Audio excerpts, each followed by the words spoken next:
Salaamaaleykum mami Thiam naa def Thiam naka yitte yi naka gone yi ñoom Muhammad ak ñëpp rek ana Abba mbaa mi ngi ci jàmm wallaay asim Abba de moo ne woon sax dan la souhaiter joyeux anniversaire de la mariage waaw moo tax ñu ne woon dañ def vidéo bi léegi souhaiter la happy birthday to you joyeux anniversaire de mariage happy birthday to you joyeux Noël wallaay asim sama géño baay d'après li Abba expliqué muñkat nga de wallaay asim muñkat nga wuy ma yow ak Abba leelam bi yaa ko xos ba mel ni wala s'il vous plaît mami Thiam leelu Abba bi yaa ko xos ba mel ni kon mën ngaa sëy de mën ngaa sëy ndax sëy moom boo ci boolee raaj boo ci génnee raaj kim ak xoos wokk bopp ak ndom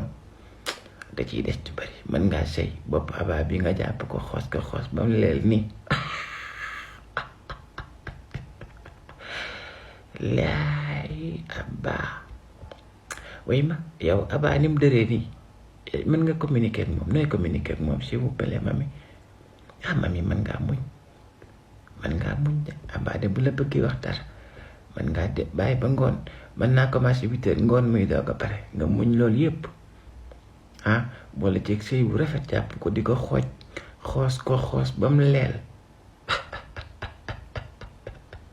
waaye mami Thiam mën ngaa sëy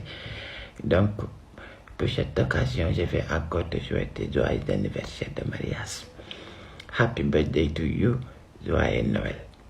yàlla na la yàlla bàyyeeg Abba yàlla boo am mujj d'accord yàlla na la yàlla gën a may xolub muñ ndax Abba mii ni ma ko gisee ci télé beeg rajo bi